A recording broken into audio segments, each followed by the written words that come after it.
Let me tell you of the days of high adventure.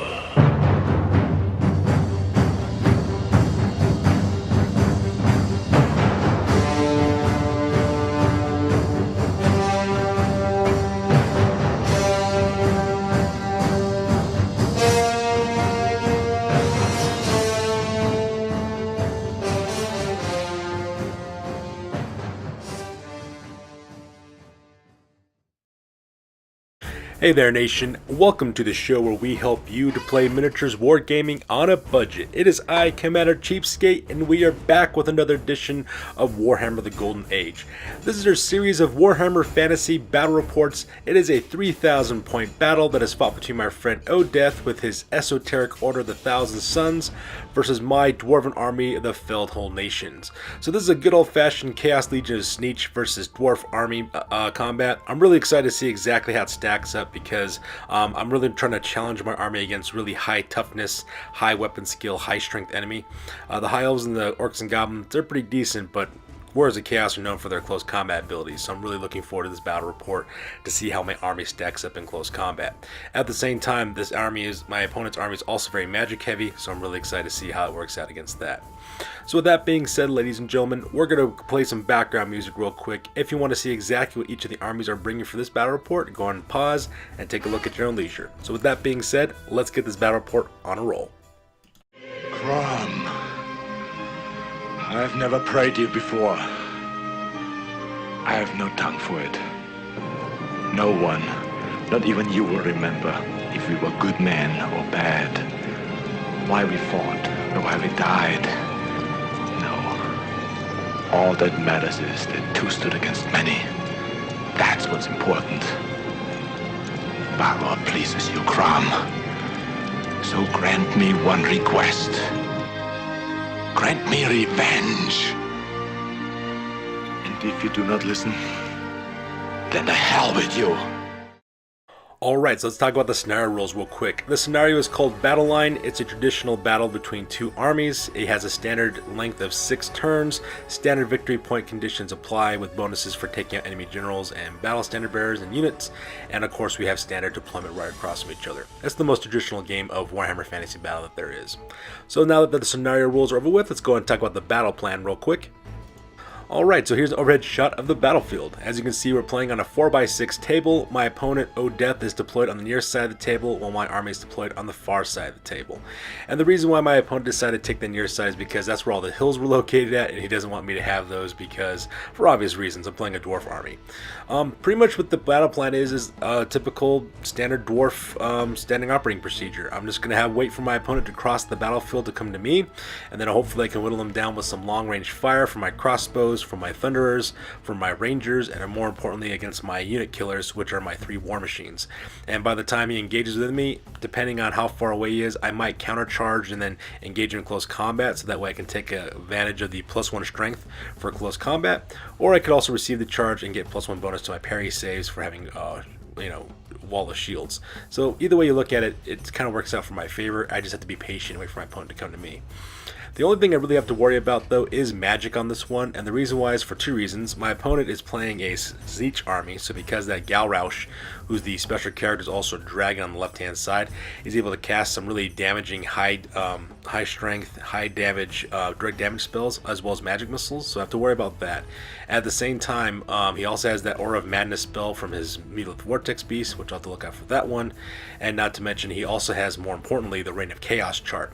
And the Reign of Chaos chart, in case you're unfamiliar with that one, how it works is you roll, whenever the magic phase happens, and you roll the 2d6 to determine how many wins and magic points there are, you have this table that you consult and has various effects that can really mess you up if it rolls in my friend's favor. So I really have to look out for the magic phase on this one.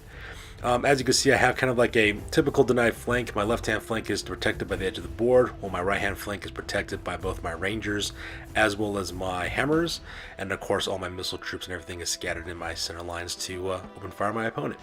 So yeah, that's pretty much the battle plan on this one. So with the battle plan over with, let's go and talk about deployment real quick. So, starting with the left-hand flank for deployment with the Chaos Legion. On the left-hand side is Galrausch. He's the special character that's a Chaos Dragon. He's also level 4 Laura Tzeentch wizard as well, so very deadly there. Also, right next to him on the right-hand side, that is the Shadows over Innistrad, my opponent's Mulith Vortex Beast. So pretty heavy, monster-heavy left-hand flank for my opponent.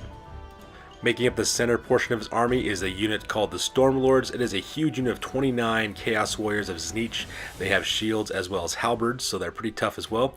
Not to mention my opponent's Battle Standard Bearer, Ackhold Hillbrass, is located there as well. He's got the Talisman of Durance, he's got Scaly Skin, and he's also packing a great weapon. And he's also got the Banner of Swiftness, so because of that, these Chaos Warriors move up 5 inches, which is kind of important because most of the army in this, moves very, very rapidly for these Esoteric Order of the Thousand Suns, so I gotta look out for that. And then right behind him, of course, is his Chaos Lord on a Chaos Dragon. That is Egrim von Horseman. He's really kitted out to kill. He's got an Ogre Blade. He's got the Talisman of Preservation. He's also got the Charm Shield, so he's safe against weapons from War Machines. He's also has, I believe, the Third Eye of Tzeentch as well as Soul Feeder, so he can get back wounds if he gets injured. He also has the ability to, basically has a 3-up ward save, rerolling 1, so the only way he can get injured if you roll a 2, which is 1/6 of the time. Your typical Hortense build is what he's going for on his Chaos Lord, so that's a pretty dangerous kit out right there. And finally, he has on the right hand side his Second Sons, which is a unit of 10 Chaos Knights of Tzeentch. Those guys are armed with lances. They also have the Ranger standards, so that way they can move quickly across the battlefield without having to take any dangerous terrain tests. And that makes up my friend's right hand flank.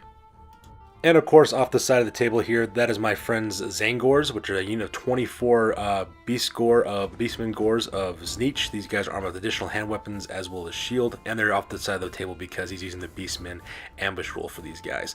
So starting on turn 2, he'll roll up to see if they arrive on the table, and he'll roll on his table to figure out this little chart he's got to look at to figure out which side of the table they end up on. And so that pretty much makes up my friend's deployment for this one. Alright, up next is the deployment from my army, from my Fellhold Nations. Starting off on the left-hand side, up in that tower, I have the Rememberer, which is my Grudge Thor. It's got a Rune of Penetration. Right next to it is the Sorrows of Eld, which is my cannon. It has a Rune of Forging as well as a Rune of Burning on it. So my 2 War Machines on top of that tower. It gives them excellent line of sight. On the left-hand side is Clan Izmir the Vengeful, which is a unit of 18 Quarrelers. They're also armed with great weapons as well as shields. And on the right-hand side is my huge unit of Clan Rodsokar, the Cursed Company. It is a unit of 37 Dwarf Warriors armed with hand weapons and shields in full command. In that unit, on the left-hand side, I have Ragnar the Spellbreaker. He is my Runesmith, who's armed with great weapon, shield, ground rail armor. He also has the Rune of Spellbreaking ×2. I also have my general in this army as well, that is Yorick Bodensson, the Lord of Fallen Holds. He's mounted on his shield bearers. He's got 2 runes of iron, 1 rune of fortitude. He's also got the rune of parrying on his weapon, so he's very, very hard to kill and has a very high toughness. And then the right hand side, that is Yorick Shadow Shield. That is my Thane. He's my Battle Standard Bearer with the Master Rune of Grugny. So there is no real shooting for my opponent, so I'm kind of safe against that. But I do have a warp save for my champion, which is good. My Thane, which is good because he stands on Oathstone, and he's also got a great weapon as well, which will help me in case I ever get flanked or outmaneuvered. And that pretty much makes up my left-hand side of my army. On the right side of my deployment, on the left-hand side, that is Clan Helheim, the Fallen of the Dragonbacks. That is a unit of 17 Dwarf Thunderers. In that unit is also Grim Borluxon, the special character. He's within 3 inches of my organ gun, which is on the right-hand side. That's the Decemberist of Winter's Past. It's got a Rune of Accuracy, so because of that organ gun is really, really deadly. It gets really good shots, and it can cause a lot of destruction. And on the far right-hand side, that is Clan Greymane. That is the Chosen of Valaya. That is my unit of 19 Dwarf Hammers with full command. The Keeper of the Gate, which is the champion for that unit. He's got a Rune of Cleaving on his great weapon. And then on the right hand side is also my Runesmith, my second one, that is Torchstick Blackbriar. He's a Runesmith with a great weapon, shield, as well as ground mail armor, and he's packing 1 Rune of Spellbreaking. So that makes up my right hand side of my army. And finally, on the far right-hand side of the battlefield, protecting its flanks between the ruins as well as the forest, that is Bugman's Rangers. It is a unit of 19 Rangers led by Joseph Bugman. They have the Joseph Bugman's Rangers upgrade. They're armed with, crossbows, throwing axes. They have shields, heavy armor. They have great weapons and hand weapons. Very much kitted out to kill on this one as well. And plus, I'll have to roll up my Liquid Fortitude to see exactly what they end up having for their bonuses for the very first turn. So with that being said, ladies and gentlemen, with deployment over with, we go directly to the top of turn number 1, and we roll off to see who goes first. Alright, so we go directly to the top at turn number 1 for the Dwarves. I managed to get the initiative on this one. So the very first thing I do is I roll off for Ancestral Grudge, and I rolled a 3 on this one, and the result was Rancorous Resolve. And that rule states that all friendly character models within the Ancestral Grudge ability have the Hatred special rule against all character models for the opposing army. So it's not as good as Seething Score to Settle, which means that all my units get Hatred, but you know, it's actually pretty good considering the I'm about to take on my enemy who has to issue challenges with their characters, so it kind of works out in the end. And for Joseph Bugman, as well as Bugman Rangers, for the Liquid Fortification rule, I rolled Leathered, which means that each member of the unit gains +1 toughness until the start of the next friendly phase, which is really good in case I manage to get charged against by those Chaos Knights. So with the initial starting rules over with, we go directly to the movement phase. Alright, so that takes us directly to the top of the movement phase, and as you can see, I really don't do any moving whatsoever. I'm a dwarf army, so there is no real reason for me to move forward. I just keep everything exactly where it's located at because my army is a gunline army, so because of that, it's in my best interest for my opponent to come to me. Not to mention, if I move any of my missile troops, I can't shoot, so there is no reason for me to move as well. Pretty much what my idea is, as you can see here, I got kind of like this kind of semi-hook kind of formation going on, where my left flank is defended by the edge of the table, and my right hand flank is defended by Joseph Bugman and his Rangers. The reason why I've kept them there is in case of those Chaos Knights there on the right hand side. If they decide to move forward against my main battle line, I can flank that unit of Knights with my Dwarf Rangers and take those guys out. At the same time though, if the Knights decide to charge against Joseph Bugman and his Rangers, which is okay because it's a pretty killy unit and I can kind of take care of myself, I can then countercharge with my hammers if I had to as well. So that was kind of the idea. What I'm really hoping for is that my opponent will try to move in, and as he moves in I can get him in a crossfire, catching his units with my Coilers on the left hand flank, my Thunderers, my Organ Cannon in the center, and then my Dwarf Rangers on the right hand side, and shoot them in a crossfire with indirect fire coming in from my War Machines. So there is no real reason for me to move, and if my right hand flank does get compromised by either the Dragon or the Chaos Knight, I have enough distance between those units that I can hopefully mitigate that with some War Machine fire. So like I said before, no real reason for me to move, and that's where I keep all my units. So with the movement phase over with, we go directly to the magic phase, and now traditionally I don't really have a magic phase because I'm a dwarf army, but because my friend is playing a Chaos Legion army, he does get the Rate of Chaos table, and this table of effects are used whenever the Winds of Magic are rolled, so I have to roll them. In this case, I rolled a 5 and a 6, which is an 11, and he got the Demonic Possession ability off. And what then ends up happening is that you have to choose a wizard that's on the battlefield, and they must pass a leadership test. And if they don't pass that leadership test, they get killed and get replaced with a herald instead. Now luckily for me though, I have no wizards in my army, so this rule doesn't affect me. However, my friend Odeth, he has one wizard in his army, and that is Galraush. And needless to say, when my friend Odeth rolled his leadership test, he rolled a 10, and Galraush has a leadership roll of 9. He was not within range to reroll for the Battle Standard Bearer to reroll as a leadership test, because that Galraush dies and gets immediately replaced with a Herald of Tzeentch instead. So right off the bat, my friend's level 4 caster has been killed, and he's been replaced now with a level 2 caster, so things are not looking very good for my opponent at this point.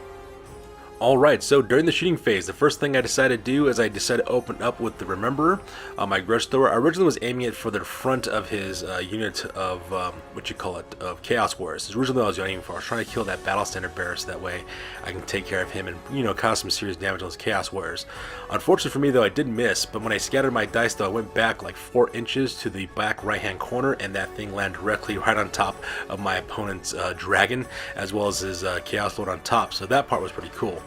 And then of course we resolved to see exactly what happened to the hits. We randomized the shot to see exactly who would be affected by the template. In this case it was his Dragon, Baldros, that was actually hit, and managed to cause 6 wounds onto that Dragon, and it killed it right off the bat. So that part was pretty awesome. So now my opponent's general is now on foot, his monster is now completely gone. So not as effective as I want it to be, but you know, them's the breaks.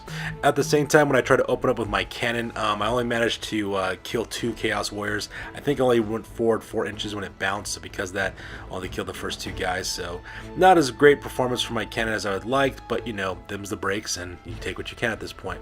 So that's the shooting phase that took place here in the center of the battlefield. Meanwhile, over here on the right-hand flank, I concentrate fire with Joseph Bugman as well as his Rangers. I also concentrate fire with my Organ Gun, the Decemberist of Winter's Past, and I also use my Thunderers from Clan Helheim as well. All 3 units take aim and open fire with their shots directly into the Second Sons, and as you can see in this photo, I just destroyed that unit of Chaos Knights, killing 9 of them, and then of course saving the little Standard Bearer there. Needless to say, he failed his his leadership test for Snake Eyes because he is, completely broke at this point, and he runs back 8 inches to the back of the hill. Just to give you guys a little bit of a spoiler alert, that guy never does regain his leadership, and he just runs off the face of the table. So first unit being killed off the table goes directly to me for first blood, so that part's kind of cool. And then finally, I take careful aim with my Quarrelers from Clan Izmir, the Vengeful. They take aim with their crossbows, and I manage to pop off that Herald of Tzeentch as well. Completely eliminate my opponent's magical abilities for his casters. So the only thing he has left is the balance spell from his Mutilith Vortex Beast, which is pretty amazing at that. And that pretty much makes it the shooting phase. And so because I don't believe in, nobody moving at this point, and no one was moving or in close combat, we just skip that part and go directly to the bottom of turn number 1 rather, for the Chaos Legion. Alright, so we go directly to the bottom of turn number 1 for the Chaos Legion, and this photo is taken after the movement phase, and as you can see, my friend just tries to cross the battlefield as quickly as he can.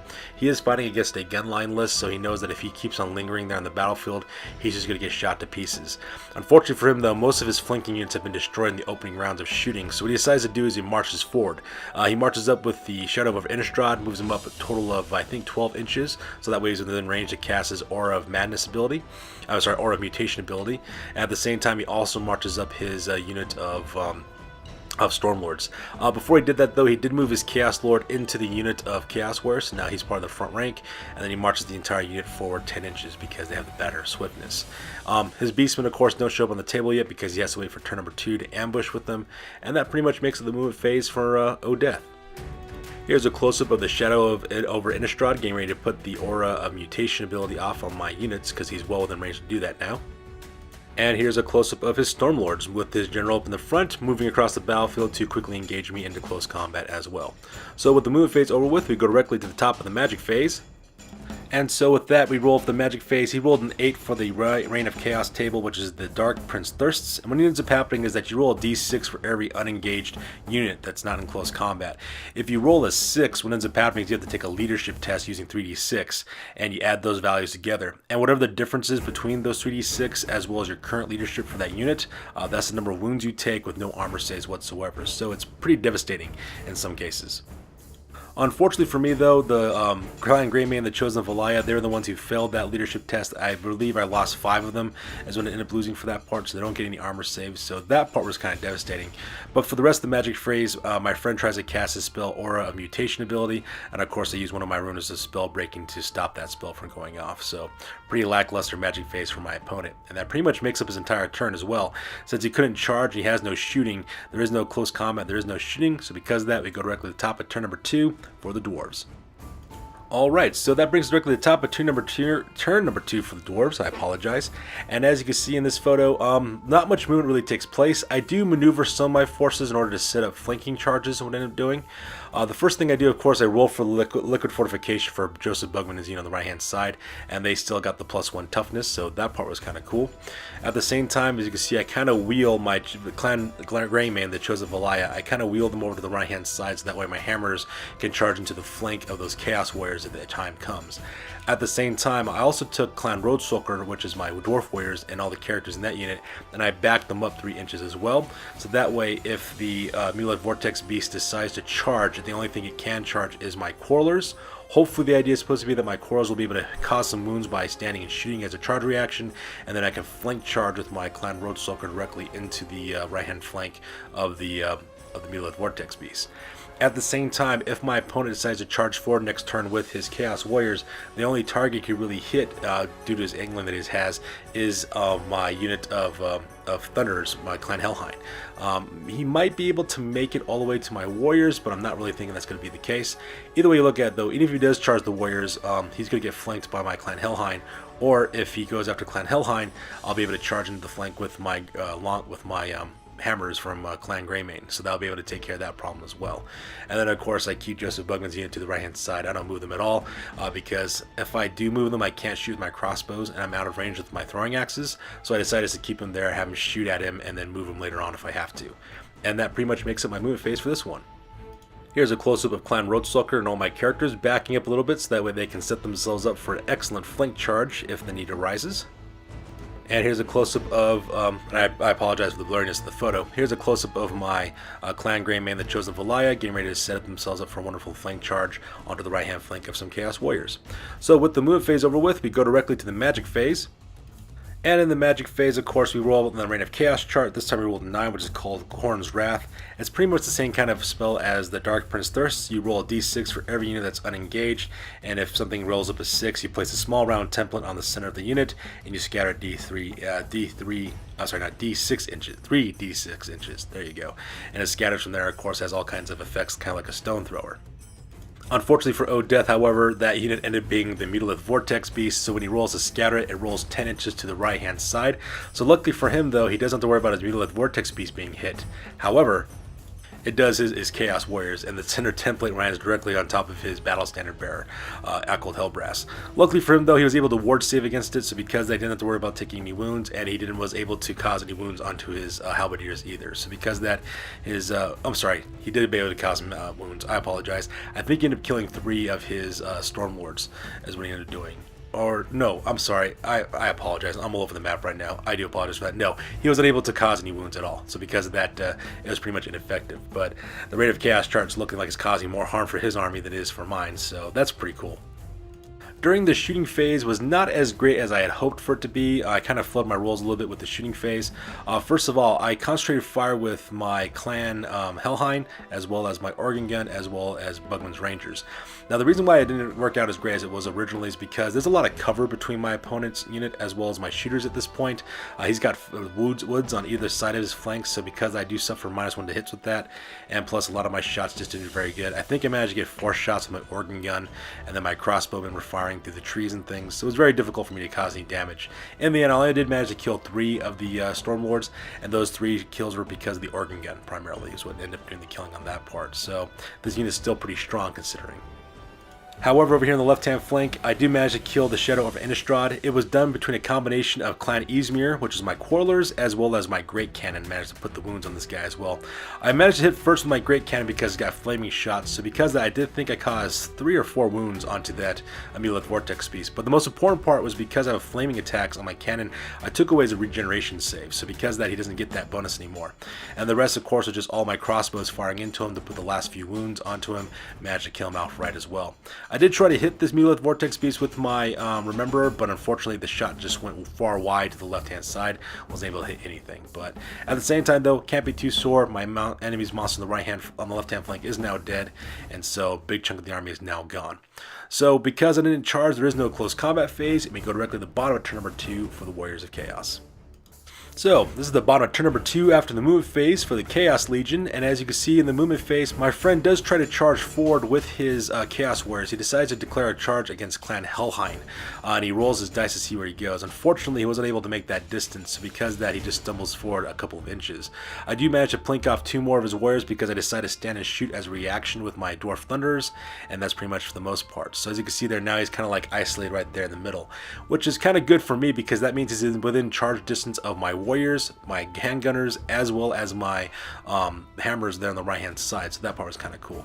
And off to the right hand side, you can't really see it, but my opponent, his ambushers arrived on the table, and when he rolled to see exactly where they showed up on the right hand table edge, so because of that, his beastmen are way out of position over on the right hand side.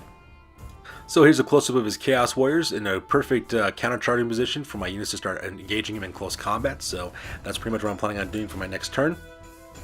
And here's a close-up of the Zangor showing up on the table on the far right-hand edge of the battlefield. So these guys are really off on position, and the only unit that's close to him is Bugman's Rangers. And considering how good Bugman's Rangers were in my last few battle reports, I'm really excited to see exactly how this unit stacks up against another unit in close combat, because I have this sneaky suspicion I'll just basically own those guys. So with the movement phase over with, we go directly to the magic phase. And on the magic phase, my friend rolls a 4, which is the chaotic ebb result on the Reign of Chaos chart, which means that all demonic models -1 to their ward saves. He doesn't have any demons on his table anymore, so because of that doesn't really affect him too much. And he has no Mutalith Vortex Beast, so he has no magic phase anymore, so it was pretty much a non-issue at this point. So with the magic phase over with, we skip shooting because nobody's in the shooting phase, and we skip magic combat because no one's engaged in close combat, and we go directly to the top of turn number 3 for the Dwarves.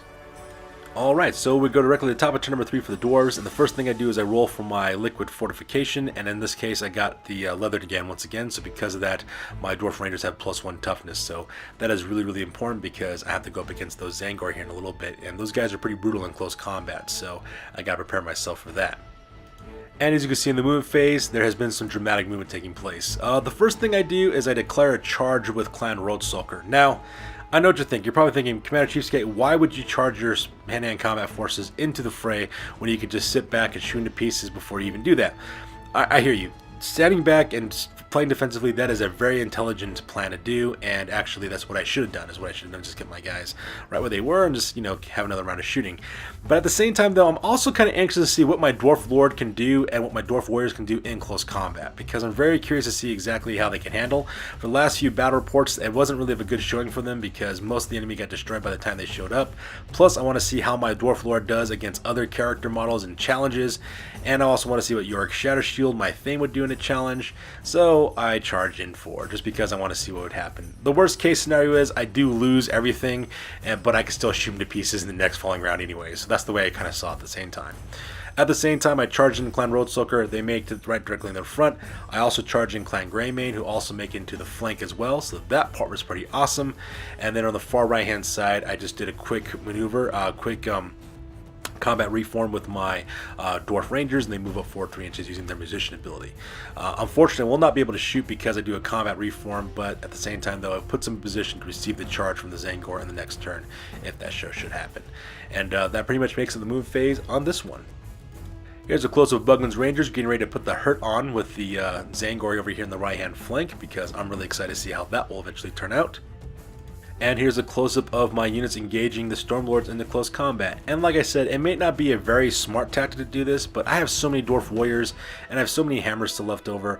I just want to see what they're doing in close combat, because I got to see what the Hammers did in my last battle report, but I want to see what my Dwarf Warriors can do, and so hence the movement there. And I forgot to mention, I also did some movement over here on the right-hand side of my army. I've kept Clan Helheim exactly where they're at because they're within 3 inches of my organ gun, which I want to keep that bonus for, just in case. But I do scoot over Clan Izmir to the right, I think 2 inches. I'm sidestep them to the right, so that way they can set up a flank charge. So in case my enemy does manage to kill my Clan Roadsulker, he has to either hit my crossbowmen or hit my handgunners, in which case I could flank with the other one, and that's pretty much what I was going with on that one. So with the movement phase over with, we go directly to the top of the magic phase. And during the magic phase, my friend rolls an 11, which is demonic possession. However, since there are no wizards on the tabletop, there is no need to make that roll, so we just pretty much skip the magic phase at that point. So with the magic phase over with, we go directly to the shooting phase.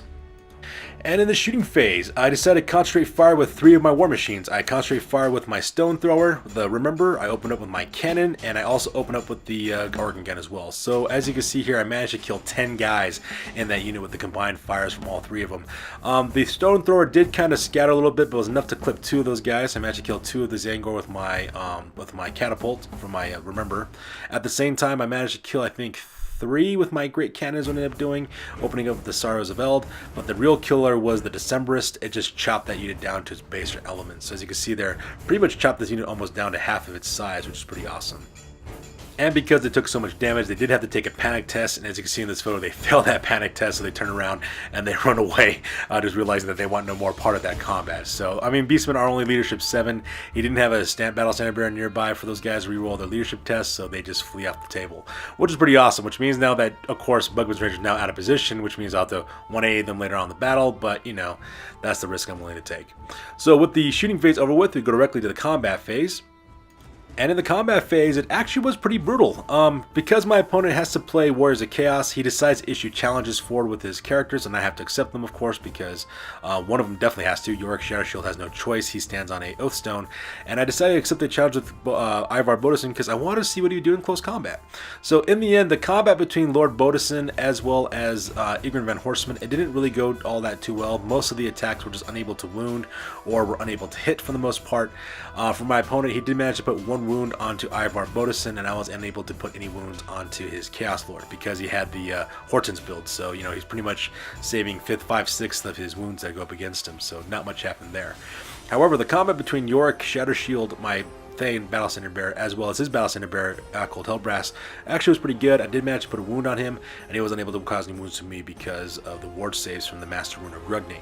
Now, for the rest of the combat between the rest of them, my Dwarf Warriors managed to kill 3 Chaos Warriors. The 3 Chaos Warriors, however, managed to kill 5 of my Dwarf Warriors, so that part was kind of sad.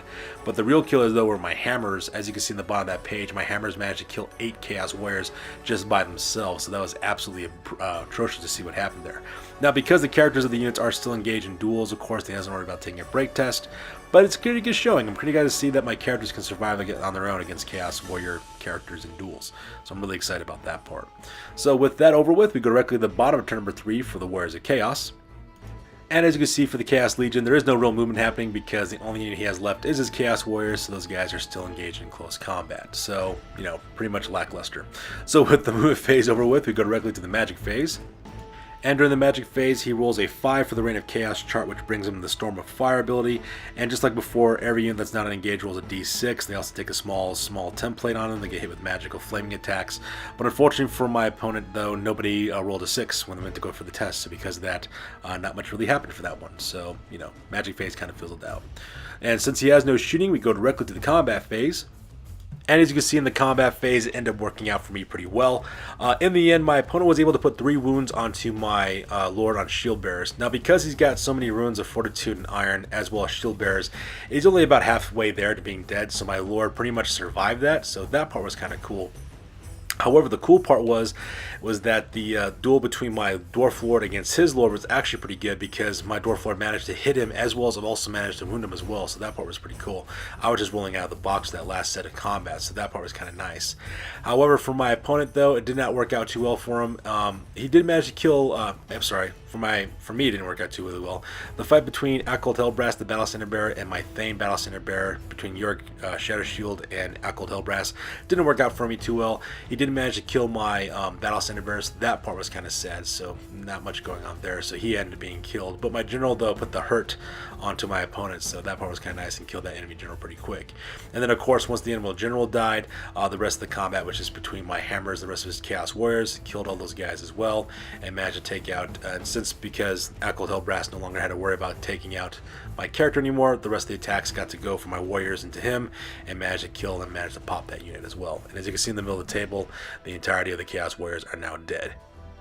And with that, ladies and gentlemen, that takes directly to the end of the game. And as you can see on this tabletop, I've completely tabled my opponent, and I'm the only force that's left standing.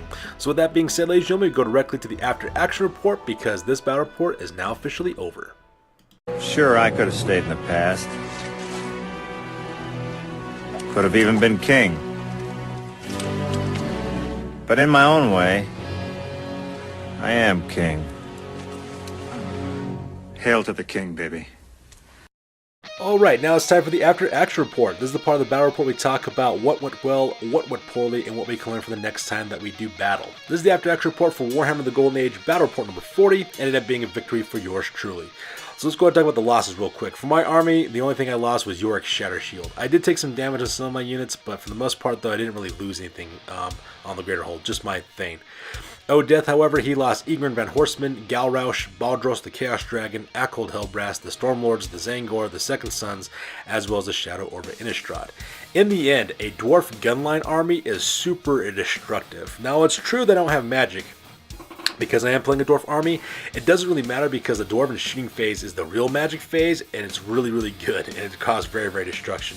And so at the same time, I kind of like it too because I never was really much for all the magical rules in Warhammer. I'm more like the shooting and combat aspect of the game, not so much magic.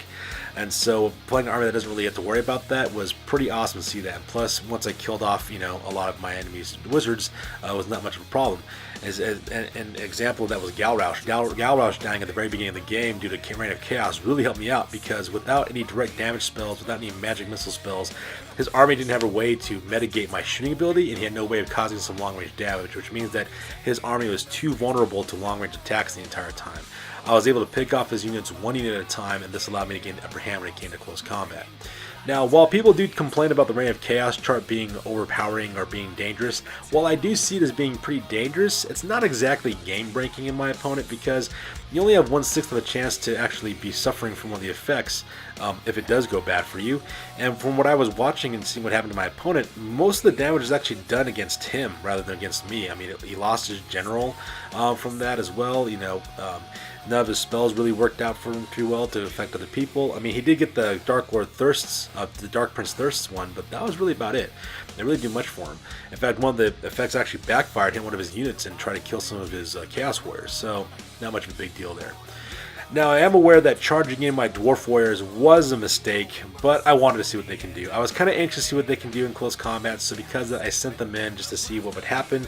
Same thing with my Dwarf Lord, my heroes. I might have to replace some of the loadout for those guys. While the Rune of Parrying is pretty good, and my opponents are -1 to hit against me, I have no offensive Beyblade. I have no strength or oomph with my returning attacks.